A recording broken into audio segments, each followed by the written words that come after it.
lewat begitu saja, padahal itu deposit akhirat. Satu.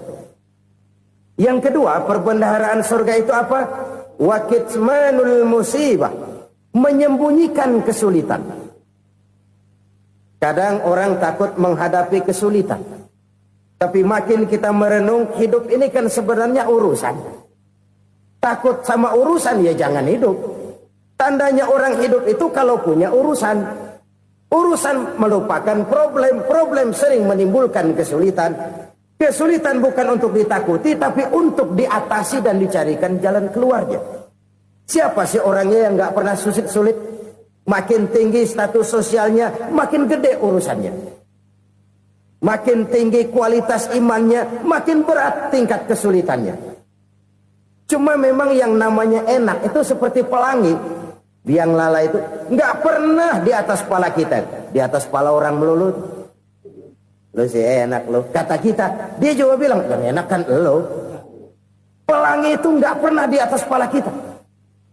Kata tukang beca, aduh enak ya naik Mercy.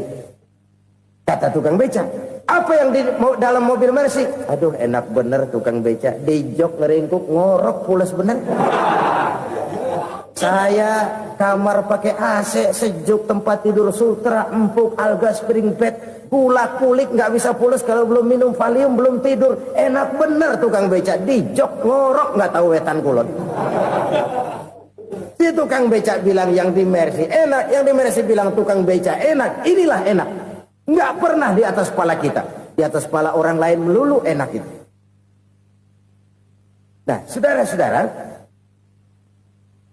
yang merupakan perbendaharaan surga itu orang yang bisa menyembunyikan kesulitan. Baik pribadi ataupun rumah tangga. Ini terutama rumah tangga yang jadi soalnya. Kadang-kadang kita ini kalau senang, sebaliknya. Kalau senang kita diam. Kalem aja, cuek. Banyak banget duit kita, bawaan diam aja udah. Malah ketemu orang takut. Tapi begitu susah, sekampung tahu. Padahal Nabi mengajarkan perbendaharaan surga itu menyembunyikan musibah. Menyembunyikan kesulitan. Kalau enak, cerita sama orang-orang. Kalau nggak enak, rasain sendiri, tekan sendiri, atasin sendiri. Kita kan sebaliknya. Senang kita diam, asal lagi susah, paling tidak kita nyari teman buat cerita kesusahan. Siapa orangnya yang nggak pernah susah? Cuma soalnya bagaimana kita mengatasi kesusahan itu sendiri. Begitu juga misalnya kalau orang sudah berumah tangga, itu orang tuanya harus menjadi tempat dia cerita yang enak-enak saja. Yang nggak enak rasain berdua, selesaikan berdua, atasin berdua.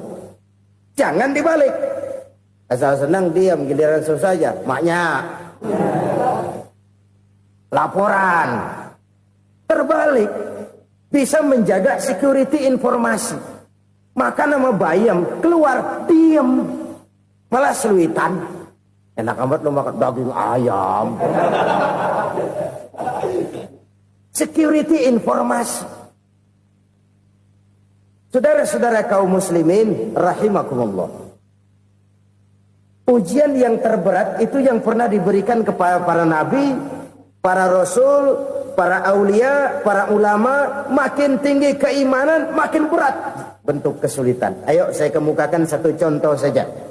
Ada seorang nabi yang kaya, nabi kaya, namanya Nabi Ayub. Iblis kalau orang begini kan keki. Ibadahnya rajin, kaya. Ini yang kayak begini susah digodain. Kalau ibadahnya rajin, miskin, kali bisa disogok. Sini imannya mantap, ibadahnya rajin, kaya, nabi lagi. Oh, tapi namanya iblis nggak kurang akal. Laporan, Tuhan, kenapa Les? Ya ini bahasa saya, bahasa Qurannya sih nggak gitu. Itu hambamu yang namanya Ayub, dia rajin ibadah cuma karena dikasih kaya aja. Coba kasih miskin dia, berhenti dia sembahyang. Ah, kamu bisa aja. Saya tahu Ayub itu hambaku yang ikhlas. Saya buktiin Tuhan, silahkan. Dibuktiin lah, iblis turun ke alam ini. Yang mula-mula dia lakukan, dia rusak sawah ladang Nabi Ayub. Dia binasakan binatang ternak Nabi Ayub. Sehingga dalam waktu singkat, jatuhlah Nabi Ayub dari orang paling kaya jadi orang paling miskin. Beliau masih ibadah di mihrab dalam masjid. Datang iblis. Saudara Ayub, ya, lagi ngapain? Ibadah. Nyembah Allah, nyembah Allah. Oh, percuma. Kenapa? Tuhan yang ente sembah nih, dia udah bikin miskin ente. Sawah ladang ente hancur lebur, binatang ternak binasa. Sekarang ente jadi orang paling miskin. Ngapain nyembah Tuhan kayak begitu? Tekor. Udah berhenti dah ibadah, berhenti ibadah. Ini iblis sama Tuhan laporannya lain, yang dikerjakan kepada Nabi Ayub juga lain. Benar begitu iblis kata Nabi Ayub? Iya, sawah ladang saya habis, buras. Binatang ternak saya binasa, binasa. Saya miskin, bangpak. Apa jawab Nabi Ayub? Bukan innalillahi, ya, ini hebat. Alhamdulillahillazi a'tani wa akhza minni. Segala puji bagi Allah yang telah memberikan harta kepada saya dan sekarang mengambilnya lagi. Alhamdulillah. Allah yang ngasih, Allah yang ambil. Itu mah urusan Allah. Iblis cuman ibadah jalan terus, sujud lagi Nabi Ayub. Iblis seleher gondok banget. Dasar Nabi nggak mempan dia apa-apain. Miskin malah alhamdulillah. Allah yang ngasih, Allah yang ambil. Jadi kalau kita tidak komit, kita tidak terikat kepada kaya, miskin, senang, susah, apa yang bisa bikin kita susah? Jadikan kekayaan, kemiskinan, jadikan senang susah sebagai anak buah yang bisa kita atur. Jangan kekayaan ngatur kita, jangan kemiskinan ngatur kita. Kita yang harus mengatur mereka. Senang susah, kaya, miskin, bahagia, sengsara, jadikan itu anak buah yang bisa kita atur. Kalau sekarang kita kaya, lain saat boleh jadi kita miskin, semiskin-miskinnya. Allah yang ngasih, Allah yang ngambil. Tenaga mana yang bisa menghalangi? Ibadah jalan terus. Iblis makin gondok. Dasar Nabi loh. Akhirnya apa? Nabi Ayub dikerjain, diberikan penyakit. Demikian fatal penyakitnya. Bayangin, udah miskin, sakit. Masya Allah. Miskin, sakit. Sakitnya nggak lama, kira-kira 16 tahun. Istrinya 3, 2 mental minta ceraiin. Ngerawatin laki bengek begini. Senang belum tentu, susah udah pasti nih. Cerai aja, cerai dah. Cerai. Tinggal satu Siti Rahmah yang setia menemani beliau. Sesetia-setianya hati perempuan. Satu saat Siti Rahmah bilang, "Bang, iya, abang kan Nabi, Bang. Lalu, namanya Nabi kan doanya jarang meleset, Bang. Maksud kamu minta kenapa sih sama Tuhan biar abang sembuh, baik dah, Bang?" Siti Rahmah, iya. Saya sakit berapa tahun sih dah? 16 tahun, Bang. Sebelum ini saya sehat berapa tahun? Ya kira-kira 60 tahun, Bang. Nah, coba ente banding-bandingin, Rahmah. Saya dikasih sehat 60 tahun. Dikasih sakit 16 tahun. Sudah nggak sabar. Mau doa kepada Allah minta sembuh. Saya malu. Malu kepada Allah. Diuji dengan yang luar biasa seperti ini. Tidak mengganggu stabilitas kehambaannya. Dia tetap menghamba kepada Allah subhanahu wa ta'ala. Saudara-saudara kaum muslimin rahimakumullah. Kunci menghadapi kesulitan itu apa? Allah jelaskan dalam satu ayat, wa basyiris sabirin alladzina iza asabathum musibah qalu inna lillahi wa inna ilaihi raji'un. Gembirakan orang-orang yang sabar. Siapa mereka itu? Yang apabila mendapat musibah mereka kembali kepada keyakinan dasar. Segalanya dari Allah dan segalanya akan kembali kepada Allah. Ini konsepsi dasar dari sikap muslim dalam menghadapi berbagai kesulitan.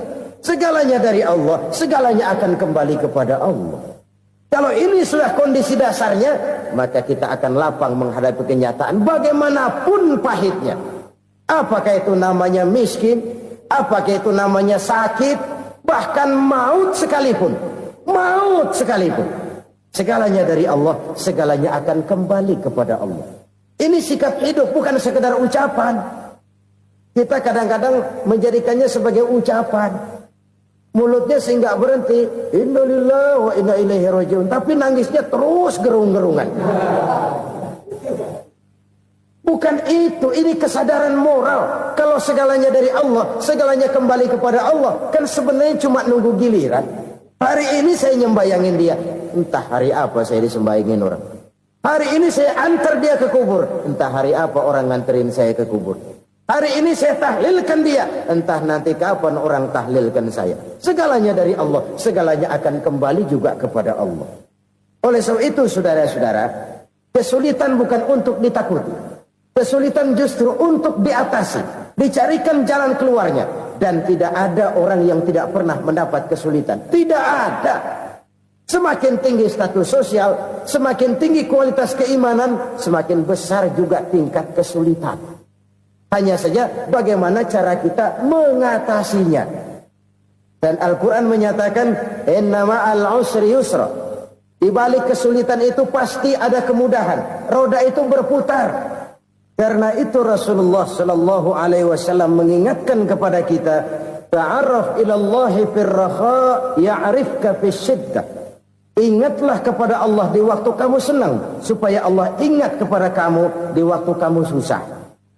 Kalau waktu senang kita ingat kepada Allah, kita susah, Allah tidak akan meninggalkan kita. Tapi kalau waktu senang kita jauh dari Allah, sujud tidak sempat, dengan masjid jauh, ketika senang kita lupakan Allah. Nanti begitu kita susah, Allah lupakan kita. Dan itu menyakitkan. Oleh karena itu orang-orang tua kita dulu bilang, kalau lagi sehat ingat-ingat lu bakal sakit nanti.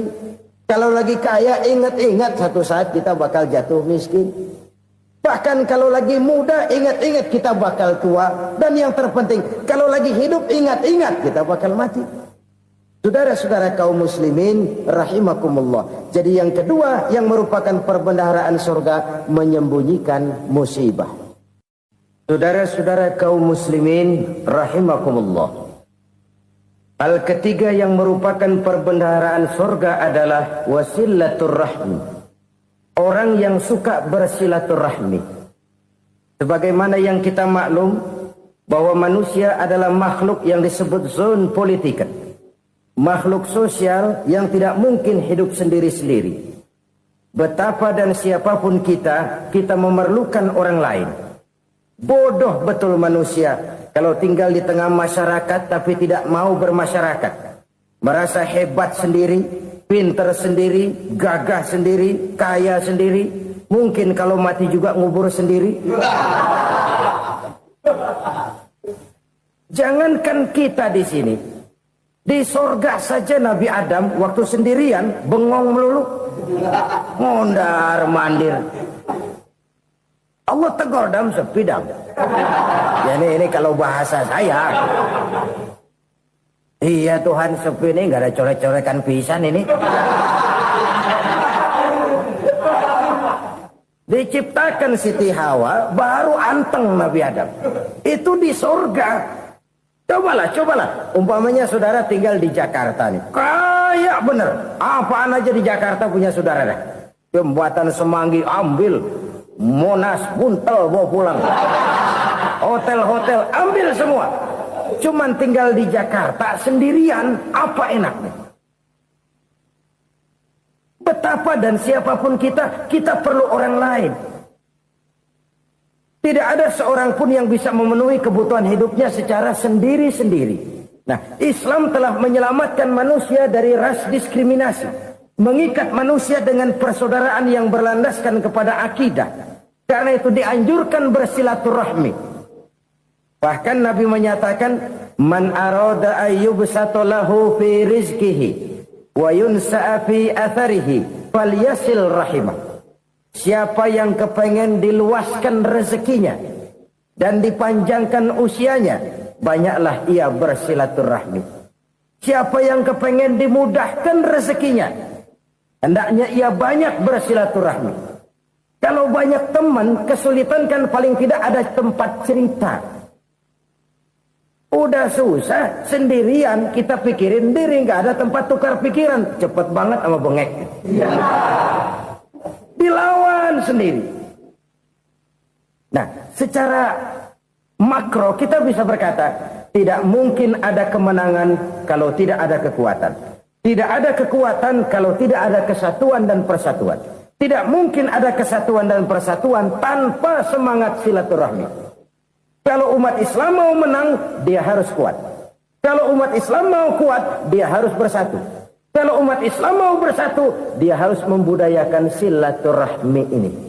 Bahkan sampai-sampai kata Nabi, kalau bisa cari nilai tambah. Apa? Silman koto'ak. Bersilaturahmilah kau kepada orang yang marah denganmu. Masya Allah, indahnya ajaran agama kita. Orang yang marah pun kepada kita, kata Nabi, kalau bisa bersilaturahmilah kepadanya, kepada orang yang marah itu. Di situ nilai tambah.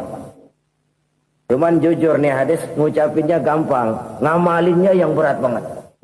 Orang marah sama kita, kita disuruh silaturahmi, ada apa malu? Lu marah, ada gue marahan lagi. Tunggu pikirin. Saudara-saudara kaum muslimin rahimakumullah. Tapi ini yang diajarkan, bahkan ini yang dicontohkan oleh baginda Rasul. Bagaimana begitu mudah, misalnya satu saat Abu Jahal ini ngatur strategi bagaimana bikin Muhammad celaka. Dia gali lubang di depan tempat tidurnya. Dia tutupin daun korma. Terus dia panggil seseorang, ke sini. Kasih tahu Muhammad, pamannya sakit keras, minta ditengokin. Berangkat orang ini ke sana. Muhammad, labbaik.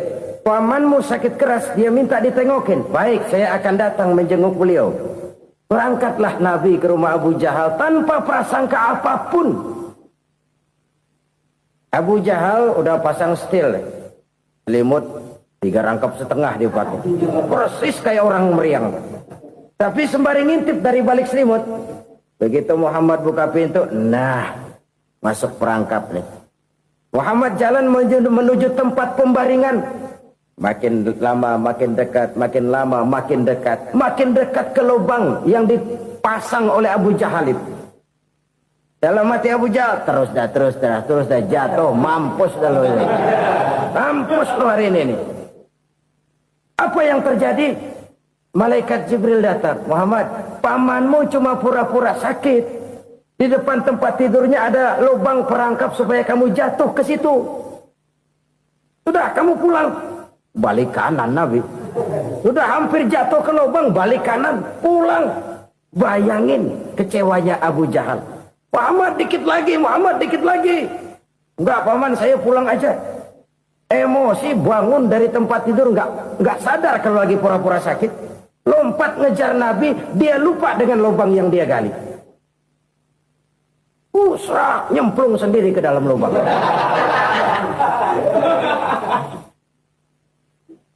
Nabi terus berlalu. Ini terjadi keanehan. Jatuh ke lubang yang dia gali itu sebenarnya nggak terlalu dalam ya. Antara 3-4 meteran lah. Tolong, saya jatuh ke lubang ini. Datanglah pelayan-pelayannya itu. Angkat saya dari sini. Oh, yang ngulurin tambang. Satu gulung, belum juga nyampe itu tambang. Kurang, beli lagi ke warung. Sambung, ulur lagi, nggak juga bisa sampai. Wah, ini kerjaan Muhammad ini. Tolong, siapa salah seorang kamu ke rumah Muhammad, kasih tahu encangnya kecebur. Minta ditolongin.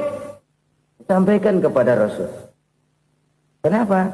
Pamanmu jatuh ke lubang, Muhammad minta tolong diangkatin. Tambang udah nyambung-nyambung nggak nyampe juga. Ya, nanti saya datang, saya tolong. Coba. Nyata-nyata orang berniat jahat mau mencelakakan dia. Datang dia menolong. Ini yang disebut air tuba dibalas air susu ya ini. Bukan sebaliknya. Air tuba dibalas air susu. Paman, kecebur ya? Iya Muhammad, tolong ini. Pegang tangan saya. Nabi ulurkan tangannya. Nyampe. Dipegang oleh Abu Jahal. Diangkat ke atas. Sampai atas, apa kata Abu Jahal? Sihirmu memang hebat Muhammad. Udah ditolongin dikata sihir. Yang enak kita kemplang kan itu orang begitu. Urusan apa? Tapi inilah akhlak. Kalau bisa kamu bersilaturahmilah dengan orang yang marah kepadamu sekalipun. Orang marah kita tetap baik. So, kalau kita berbuat baik sama orang yang memang baik, rasanya sih biasa-biasa aja. Orang baik kita baik lagi, ya draw aja, belum ada nilai tambah di situ. Baru ada nilai tambah kalau kita bisa berbuat baik kepada orang yang nyakitin kita. Itu namanya kita setingkat di atas dia. Dia sakitin kita, kita berbuat baik sama dia. Dia pelit sama kita baik sama dia. Dia marahin kita deketin dia. Di situ kita punya nilai tambah.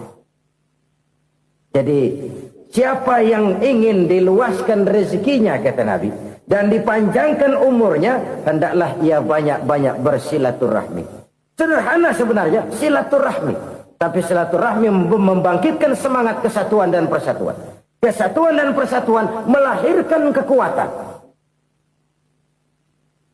Dalam matematika 1 ditambah 1 pasti 2. Tapi di tengah masyarakat, 1 orang takut ditambah 1 orang takut, hasilnya jadi 2 orang setengah berani. Kenapa setengah berani? Karena udah berdua. Tadi pan takut sendirian. Kalau dia kumpul turu-turu takutlah jadi berani. Kita yang lemah, kita yang tidak berdaya, kita yang miskin, kalau mau kompak bersatu, apa yang nggak bisa kita kerjain? Apalagi tinggal di kota besar, pilihan cuma 2. Bertahan atau minggir. Bertahan atau minggir. Untuk bisa bertahan harus mampu bersaing. Untuk mampu bersaing harus punya keahlian. Keahlian harus ditunjang dengan pendidikan, ditambah oleh kekompakan sebagai umat. Udah miskin mencar mulu, orang injek kita. Orang nggak pandang urusan apa yang malu. Oleh karena itu, silaturahmi pada hakikatnya merupakan roh dari ukhuwah yang diajarkan oleh agama kita. Bagaimana Islam menyelamatkan masyarakat manusia dari ras diskriminasi, mengikat manusia, dan tidak ada persaudaraan yang lebih indah selain persaudaraan yang diikat dengan nilai-nilai akidah. Sepanjang orang di jalan Allah, itulah saudara kita. Keluar dia dari jalan Allah, selesailah persaudaraan sampai di situ. Karena itu, kalau ingin menyimpan sesuatu di surga, banyaklah bersilaturahmi. Datang ke rumah ini, datang ke rumah itu, dan lain sebagainya. Itu simpanan kita di akhirat nanti. Ini yang ketiga. Saudara-saudara, yang keempat, perbendaharaan surga itu apa? Wa qawlu la hawla wa la quwwata illa billah. Ucapan la hawla wa la quwwata illa billah. Ibadah kan ada yang berat, modalnya besar. Bangun masjid berat, modalnya besar. Bangun rumah sakit berat, modalnya besar. Ada ibadah yang berat, tapi modalnya ringan. Misalnya puasa. Puasa itu berat, mengendalikan nafsu. Kalau sekedar nggak makan, nggak minum sih enteng. Mengendalikan nafsu. Itu jihad terbesar, tapi kan modalnya ringan, cuma niat saja. Ini ibadah berat, modalnya ringan. Ada ibadah yang ringan, modalnya juga enteng. Seperti termasuk ucapan la haula wa la quwwata illa billah. Tanpa sadar, la haula wa la quwwata illa billah. Nyelengin tuh di surga. Nyelengin, kita nggak terasa. Nyelengin simpenan akhirat. La haula wa la quwwata illa billah. Nyimpan lagi. Kaget, la haula wa la quwata illa billah, nyimpan lagi, banyak simpanan. Walaupun sebenarnya yang dimaksud di sini adalah kesadaran batin bahwa tidak ada daya dan kekuatan kecuali Allah. Itu intinya. Kita memulai pekerjaan disunahkan baca bismillah, kan begitu. Apa itu? Kesadaran moral. Bahwa ini saya bisa kerjakan. Saya kerjakan ini dengan menyebut nama Allah. Kenapa? Kalau Allah tidak memberikan daya dan kekuatan, mana mampu saya kerjakan ini. Maka saya kerjakan ini dengan menyebut nama Allah. Bismillah. Kesadaran moral. Manusia hanya wajib berusaha, tapi nggak pernah wajib berhasil. Banyak hal-hal yang kalau kita renungkan secara rasio, nggak mungkin. Tapi jadi kenyataan, la haula wala quwata illa billah. Tidak ada daya dan kekuatan kecuali bagi Allah semata-mata. Kesadaran moral akan kelemahan dan keterbatasan makhluk bernama manusia. Kadang kita kagum dengan otak, tapi kita sering lupa sama yang bikin otak. Padahal bagaimanapun hebatnya otak, yang bikin otak pasti lebih hebat dari otak. Nggak percaya, silahkan otak-otakan. Inilah kecenderungan. Kita kagum dengan pesawat-pesawat mutakhir, bukan main, besi gede banget terbang itu. Alangkah hebatnya. Lalu apa yang bikin otak tidak lebih hebat dari itu semua? Kita puji laut, apa yang bikin laut tidak lebih hebat dari laut itu? La haula wala quwata illa billah. Tidak ada daya dan kekuatan kecuali Allah. Apa yang bisa kita lakukan kalau tidak karena daya dan kemampuan yang diberikan oleh Allah kepada kita? Lahirlah sikap tawadu, rendah hati, tidak melonjak menjadi angkuh dan sombong, sadar akan kelemahan dan keterbatasan diri. Sebagai makhluk yang diciptakan oleh Allah Subhanahu wa ta'ala. Jadi satu sisi ini ucapan yang berpahala, la haula, jadi wiridan. Pada sisi lain ini kesadaran moral, sikap mental, kesadaran batin, bahwa yang punya daya dan kekuatan itu cuma Allah. Kita nggak pantas untuk sombong, sebab sombong itu pakaiannya Allah. Kita nggak sedang pakai pakaian Allah, kegedean. Dan makin kita renungi, makin terbentur. Apa sih yang bisa kita sombongin?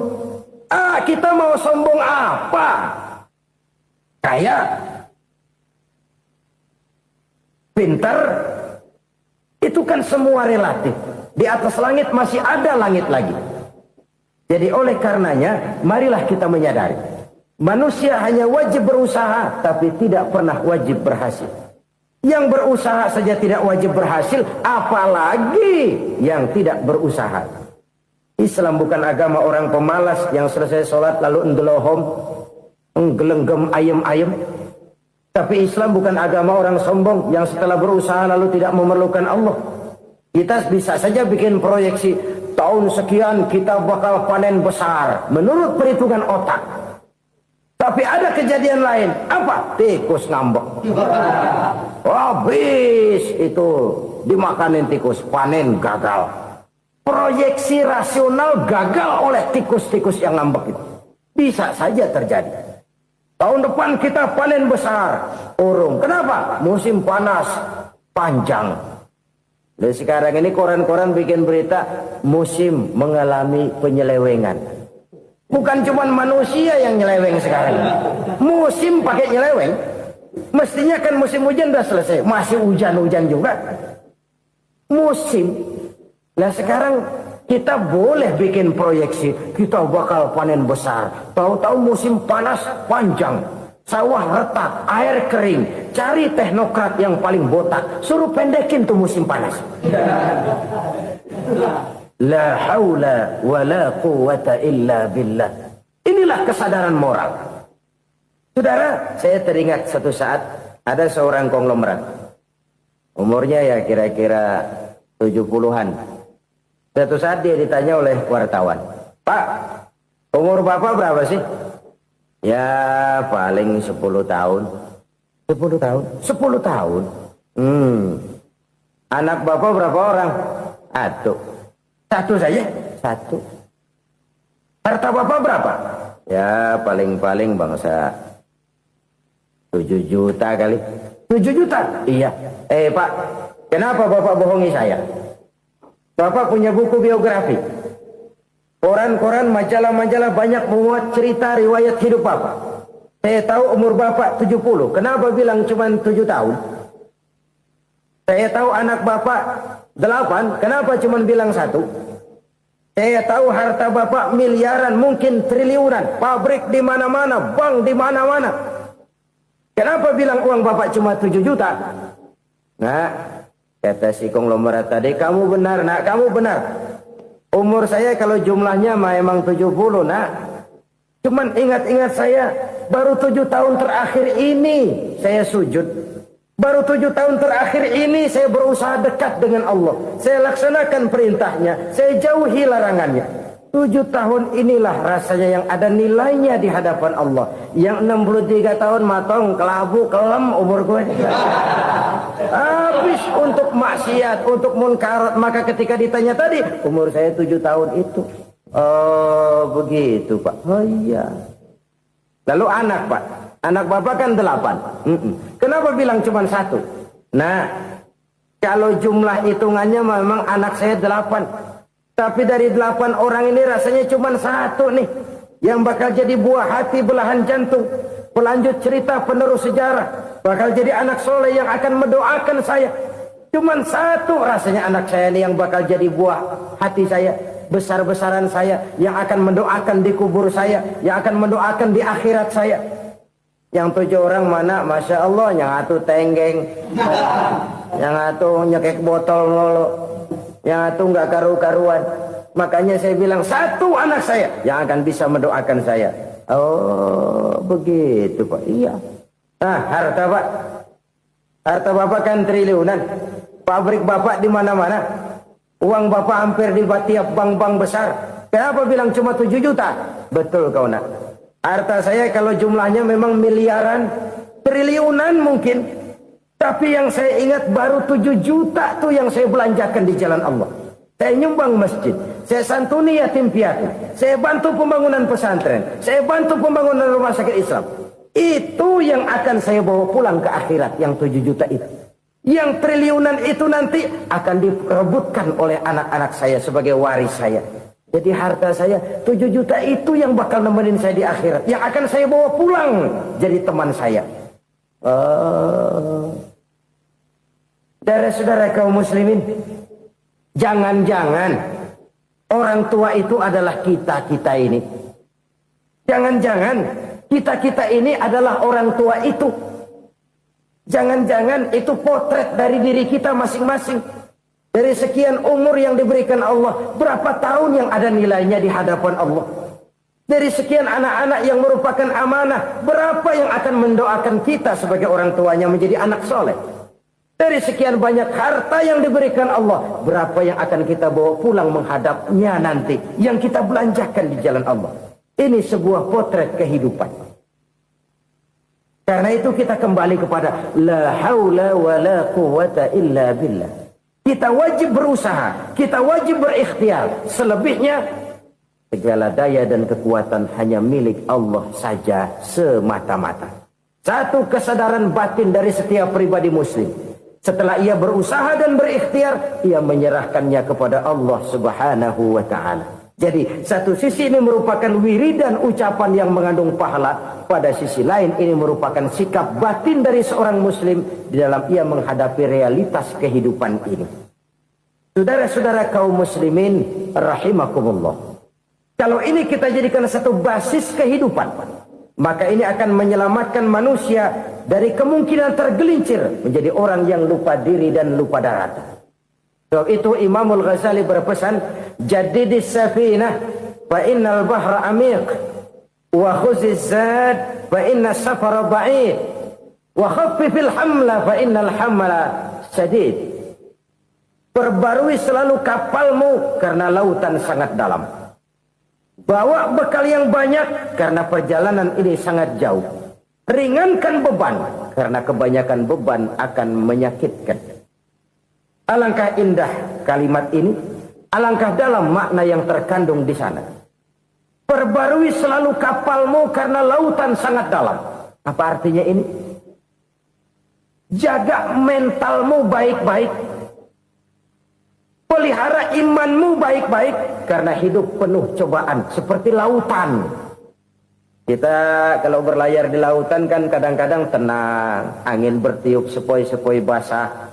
Jika malam datang, bintang gemintang bertabur menghias cakrawala. Rembulan memantulkan sinarnya dengan indah. Dalam keadaan begitu berlayar enak. Tapi lain saat ombak menggunung, halilintar menyambar, angin topan bertiup. Berapa banyak sudah saudara-saudara kita yang tenggelam di lautan dunia tanpa sadar bahwa dia belum sampai kepada pantai yang akan dituju. Berapa banyak sudah Saudara-saudara kita yang tenggelam di lautan dunia ini tanpa sempat bangkit lagi. Dia menyangka sudah sampai kepada tujuannya. Hati-hati kapal jangan sampai bocor karena lautan sangat dalam. Iman ini jaga baik-baik karena hidup penuh dengan ujian.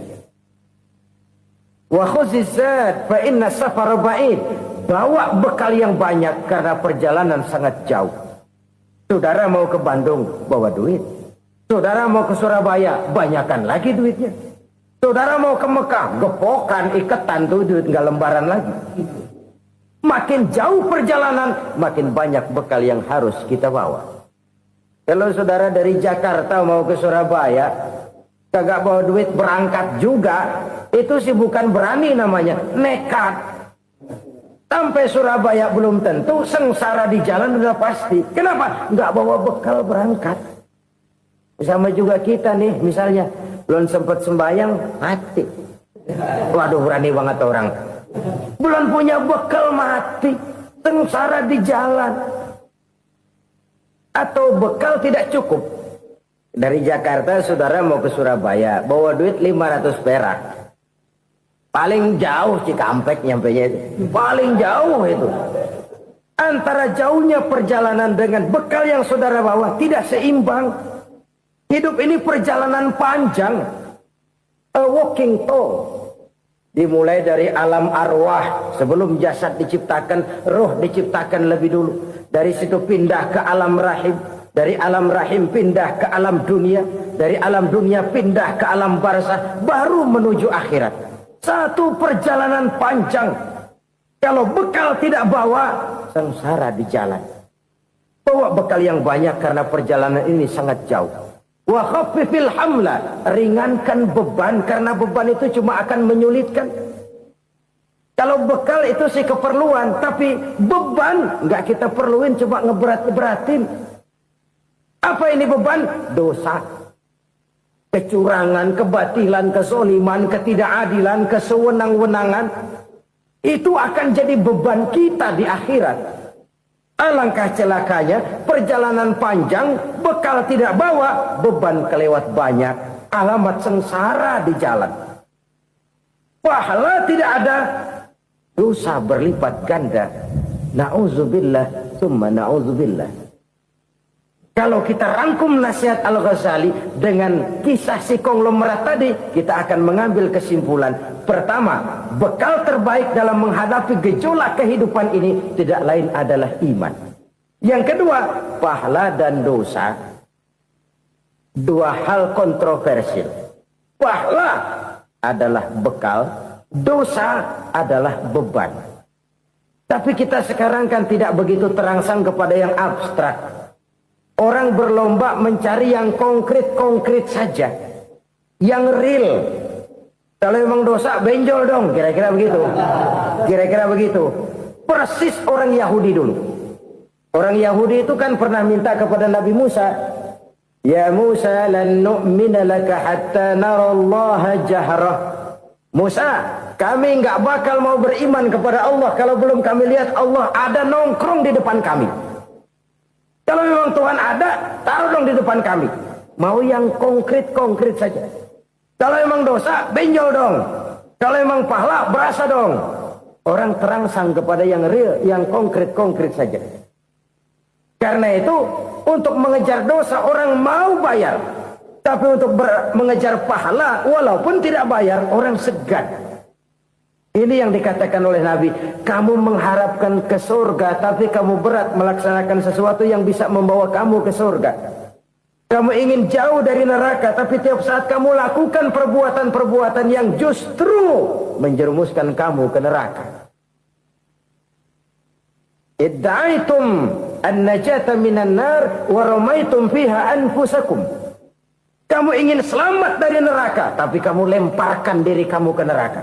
Kamu ingin masuk surga, tapi berat sekali kamu melakukan perbuatan-perbuatan yang bisa menyampaikan kamu di surga. Saudara-saudara kaum muslimin, rahimakumullah. Jadi hal keempat yang merupakan perbendaharaan surga adalah la haula wa la quwwata illa billah. Satu sisi ini merupakan ucapan yang memperberat timbangan akhirat. Pada sisi lain ini merupakan sikap hidup seorang muslim, kesadaran batin yang sangat dalam bahwa tidak ada daya dan kekuatan kecuali Allah. Dan itu kita simbolkan pada saat memulai pekerjaan dengan Bismillah, dengan menyebut nama Allah. Satu kesadaran moral, saya hanya bisa melakukan ini karena diberikan daya dan kekuatan oleh Allah. Lahirlah sikap tawadu, rendah hati, tidak melonjak menjadi angkuh dan sombong. Saudara-saudara, sampai sini dulu jumpa kita kali ini. Semoga 4 perbendaharaan surga ini dapat kita lakukan, yang kelak akan merupakan bekal kita di kemudian hari nanti. Amin ya rabbal alamin. Bapak-bapak, ibu-ibu, saudara-saudara kaum muslimin rahimakumullah. Di dalam kehidupan kita sebagai seorang muslim, minimal 5 kali dalam sehari semalam kita mendengar seruan untuk mendirikan solat yang disebut azan. Ada kalimat menarik di dalam kalimat azan itu, yakni seruan hayya 'alal falah, marilah menuju kepada keberuntungan, marilah meraih kemenangan. Seruan ini adalah kecenderungan dari setiap manusia, apapun warna kulitnya. Artinya, setiap orang dalam hidup selalu ingin meraih dan mencari kemenangan. Kemenangan akan melahirkan kepuasan batin, dan kepuasan batin memberikan kebahagiaan. Sedangkan kekalahan melahirkan penderitaan batin, dan penderitaan batin menjerumuskan seseorang di dalam berbagai bentuk kerugian. Jikalau inilah seruan azan, maka masalahnya ialah apa yang menyebabkan kita meraih kemenangan. Al-Quranul Karim memberikan tuntunan dan ajaran kepada kita bahwa orang-orang yang memperoleh kemenangan itu tidak lain adalah orang-orang yang bertakwa. Hanyalah mereka yang bertakwa kepada Allah Subhanahu wa ta'ala pada akhirnya akan tampil sebagai pemenang. Lalu siapa orang yang bertakwa itu? Dijelaskan dalam awal-awal Al-Baqarah, orang yang bertakwa yang akan meraih kemenangan. Pertama, alladzina yu'minuna bil ghaib, yaitu orang-orang yang beriman kepada yang gaib. Percaya bahwa ada alam yang gaib, alam yang abstrak, alam yang tidak bisa dijangkau oleh salah satu daripada panca indera kita. Mereka percaya dan beriman kepada adanya malaikat, beriman kepada adanya iblis dan jin, beriman kepada adanya alam kubur, beriman kepada adanya alam mahsyar, beriman kepada adanya alam akhirat, beriman kepada adanya surga dan neraka. Beriman bukan cuma sekedar beriman dalam ucapan bibir saja, tetapi beriman yang nilai iman itu mampu mewarnai gerak dan gaya hidupnya. Iman yang meresap sampai ke tulang sumsum, kemudian memberikan dampak positif di dalam kehidupan manusia. Alam, kita tahu, adalah sesuatu yang selain Allah, dan Allah bukanlah alam. Apapun namanya selain daripada Allah, itu adalah alam. Alam pada hakikatnya terbagi menjadi 2. Ada alam syahadah, alam nyata, alam konkret, alam yang bisa dijangkau oleh salah satu indera kita. Kemudian ada alam ghaib, alam yang tidak bisa dijangkau oleh panca indera kita, alam metafisika, alam abstrak, alam yang wajib kita imani keberadaannya.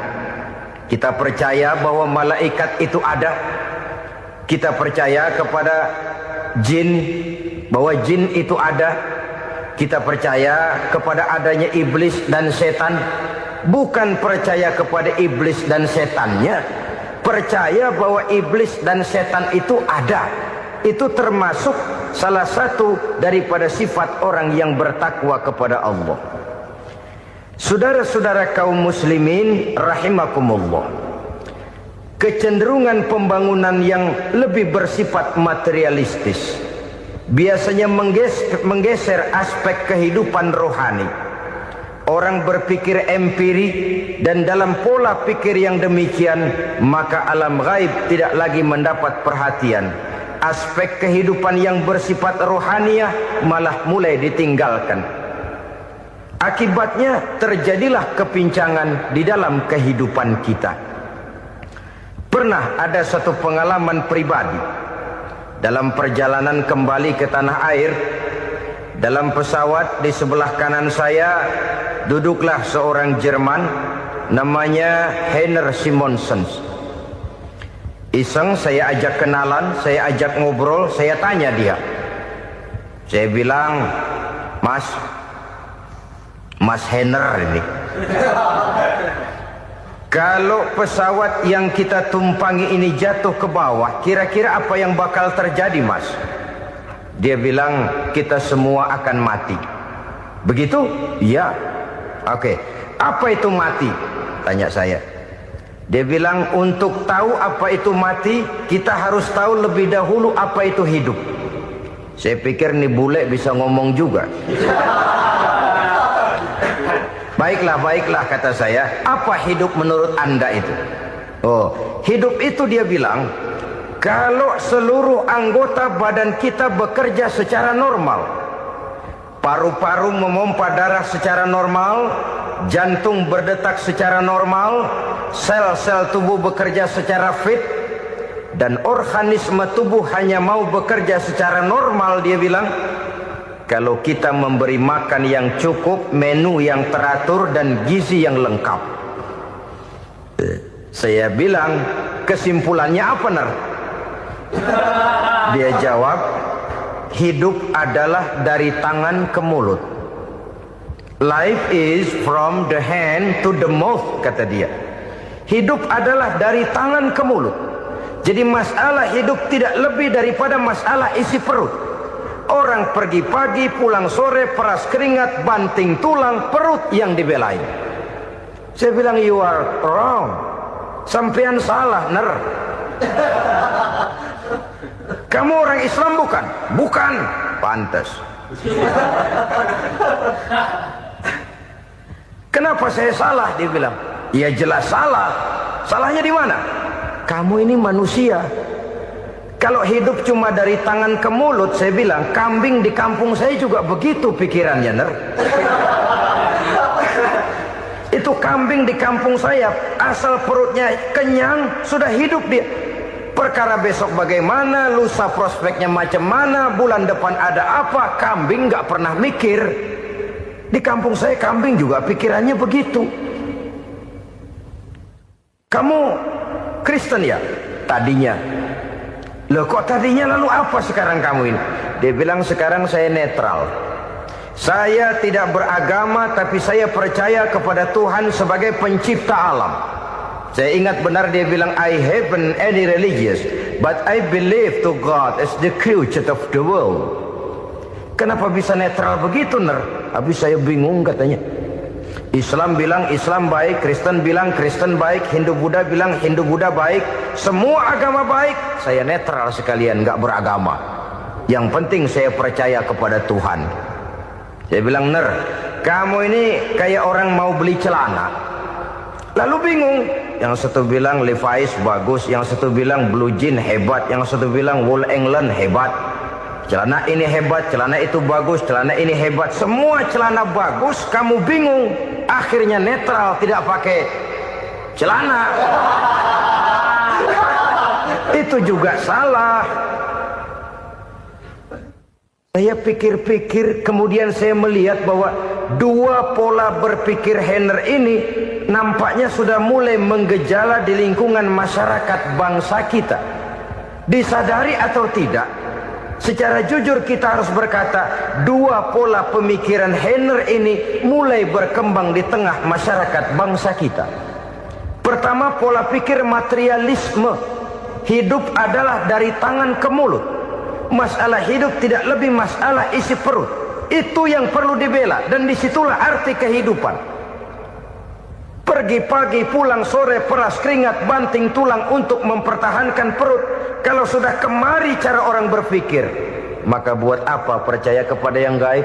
Untuk apa sholat? Untuk apa puasa? Untuk apa zakat? Untuk apa menghadiri majelis taklim? Tanpa kepercayaan kepada yang gaib, hidup berjalan menurut alur empiris dan materialis. Kalau sudah ke sana cara orang berpikir, biasanya orang lalu cenderung menghalalkan segala cara. Hanyalah orang yang percaya bahwa akhirat ada.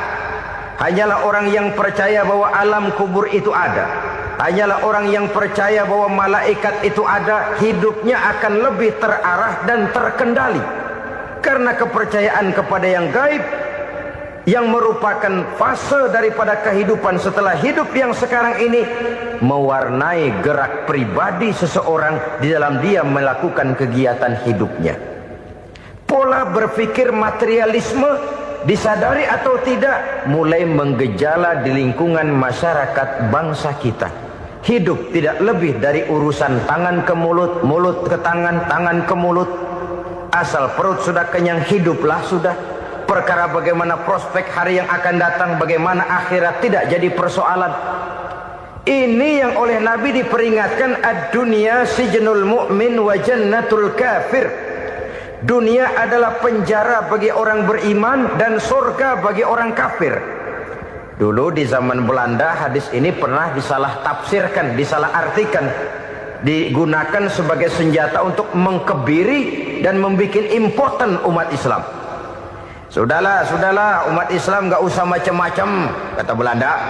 Dunia ini kan penjara buat orang Islam, surga buat orang kafir. Di penjara jangan bertingkah.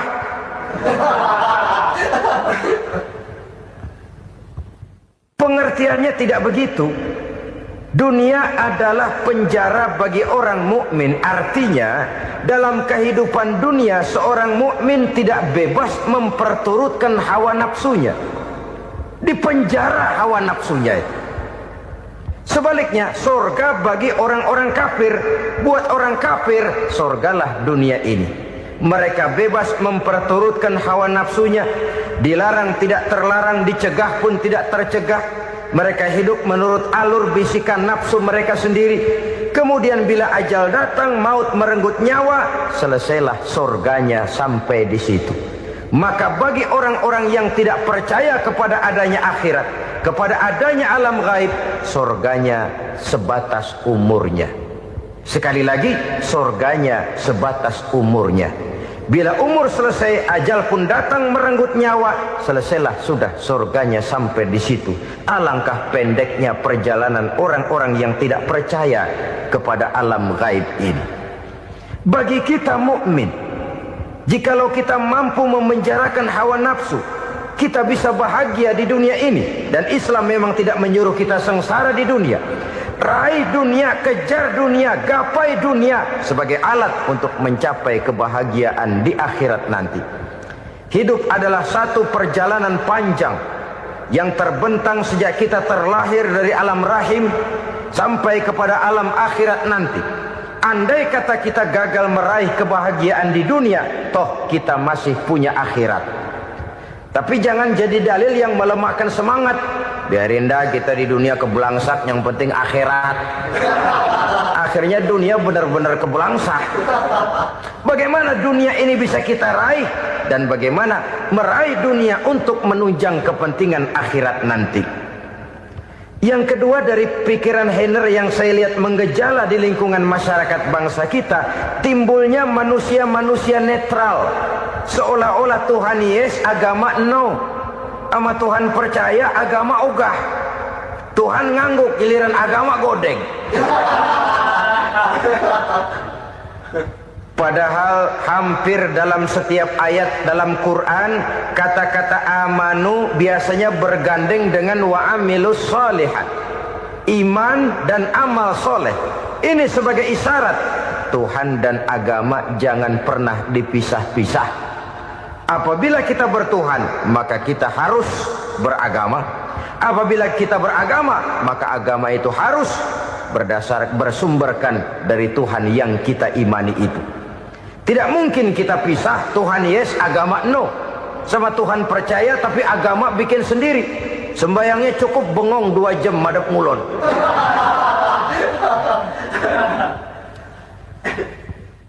Saudara-saudara kaum muslimin rahimakumullah. Jadi dengan demikian, agama yang kita akui merupakan unsur mutlak di dalam pembangunan sekarang ini, merupakan bagian dari kehidupan yang menuntun kita bahwa di balik alam nyata ini, di balik alam syahadah ini ada alam gaib.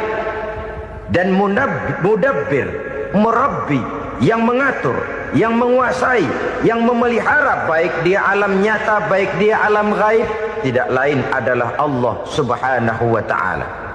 Di sana ada satu super power, satu maha kekuatan yang kita perlu bersandar kepadanya. Sebagai makhluk nyata yang hidup di alam nyata, berbuatlah secara nyata sebagaimana harusnya kita berbuat. Karena Islam jelas bukan agamanya orang pemalas. Islam jelas bukan agamanya orang yang mengajarkan setelah selesai sholat boleh duduk, nggelenggem ayam-ayam, ndelohom, menghitung bintang di langit sambil menunggu keajaiban. Tidak. Islam adalah agama yang mengajarkan apabila sholat sudah selesai kamu kerjakan, bertebaranlah di permukaan bumi, cari karunia Tuhanmu. Jangan hidup berpangku tangan menunggu keajaiban. Karena hidup bukan undian. Jangan berharap untung besar tanpa mau peras keringat. Tapi di sebalik itu toh kita juga harus yakin bahwa di sisi usaha nyata yang kita lakukan ada satu super power, satu maha kekuatan gaib yang menentukan berhasil dan tidaknya usaha kita. Kepercayaan kepada hal semacam inilah yang mendorong kita untuk mempunyai sandaran vertikal, agar jikalau usaha ini berhasil, kita tidak lupa diri dan lupa daratan. Jikalau usaha ini gagal, kita tidak putus asa dan buruk sangka, tidak cupik pandangan dan sempit hati, tapi mampu melihat persoalan dengan kacamata putih sambil husnuzon kepada Allah Subhanahu wa ta'ala. Kita percaya malaikat itu ada. Ada yang namanya Raqib dan Atid, mengawasi gerak hidup kita sampai kepada gerak hati kita. Ini memberikan sugesti agar kita berhati-hati. Tidak sejengkal tanah pun kita bisa berlindung dari pengawasan Raqib dan Atid. Ada Munkar Nakir yang akan menyoal kita di alam kubur. Ada malaikat Malik, penjaga neraka. Ada malaikat Ridwan yang menjaga surga. Kita percaya kepada adanya jin. Kita percaya kepada adanya setan, iblis. Percaya kepada adanya, bukan mempercayai si setan, si iblis lalu menjadikannya sebagai teman. Tidak. Percaya bahwa mereka itu ada dan merupakan makhluk Allah yang gaib, yang diciptakan Allah Azza wa Jalla. Kepercayaan kepada alam gaib memberikan motivasi terhadap gerak lahir manusia, sehingga dengan motivasi kepercayaan kepada yang gaib, gerak lahir jadi lebih terarah, jadi lebih terpelihara. Pernah seseorang bertanya, "Pak, apakah adanya akhirat bisa dibuktikan secara ilmiah?" Saya bilang tidak bisa, tidak bisa. Kenapa? Karena yang berangkat nggak pernah pulang kembali lagi. Kalau dia pulang kemari bisa kita tanya bagaimana enak di sono. Cuma secara moral saya katakan, lebih beruntung orang yang percaya kepada akhirat daripada yang tidak. Sekarang saudara percaya akhirat ada, lalu saudara baik-baik di dunia, sholat, puasa, zakat, menolong orang lain, menebarkan kebajikan. Saudara mati, andai kata akhirat tidak ada, toh dalam hidup saudara sudah berbuat baik. Paling tidak nama saudara akan dikenang sebagai orang baik. Sebaliknya, saudara percaya, kata saya, bahwa akhirat tidak ada, lalu hidup semau-maunya, tenggelam dalam maksiat dan munkarat, menentang Allah, tidak mau ruku dan sujud. Lalu saudara mati, kemudian akhirat ada. Ayo, mau apa? Bekal tidak punya. Jadi secara moral lebih beruntung orang yang percaya kepada adanya akhirat daripada yang tidak percaya. Dan itu alam gaib yang tidak bisa dibuktikan secara eksat. Jangankan untuk membuktikan seperti itu, dalam kehidupan sehari-hari saja yang kita rasakan tidak selalu berbentuk toh. Angin, bagaimana sih bentuknya angin? Kita tidak tahu. Merah, buktinya kalau dikerok merah. Yang merah itu kulit, yang kulit kita bukan anginnya. Sakit, rasa sakit itu ada, tapi bagaimana bentuk sakit kita nggak pernah tahu. Kalau kita makan cabai pedas, bagaimana bentuk pedas itu tidak ada, tapi rasa ada. Bentuk pedas hijau, cabainya bukan pedasnya. Tidak semua yang kita rasakan bisa kita gambarkan dalam bentuk yang konkret. Oleh karena itu, sekali lagi bahwa kepercayaan kepada alam yang gaib mampu memberikan satu sugesti yang menata kehidupan seseorang lebih lurus, lebih terarah, dan lebih terkendali. Maka wajar kalau kepercayaan kepada yang gaib mengantarkan seseorang untuk meraih kemenangan. Kenapa? Dia percaya kepada yang gaib, bahwa akhirat ada, bahwa alam kubur ada, bahwa pertanggungan jawab itu ada. Maka dia lalu tidak hidup saenae udele dewe, itu loh. Tidak hidup menurut seleranya sendiri, terarah, teratur. Ini cirinya yang pertama. Orang bertakwa yang akan meraih kemenangan, mereka beriman, mereka percaya kepada yang gaib. Bahkan hal-hal konkret saja selalu berangkat dari yang gaib. Saudara-saudara, para remaja, para pemuda sekarang ini tidak pernah tahu toh siapa yang akan jadi teman hidup saudara. Kita bisa saja ngerancang, mentargetkan, tapi toh akhirnya yang namanya jodoh bukan kekuasaan kita. Rezeki di luar kemampuan kita. Begitu juga ajal, maut, jodoh, ajal adalah contoh-contoh konkret bahwa pada akhirnya yang gaiblah yang menentukan. Bertahun-tahun ngelancong, emang jodoh seret, nggak jadi.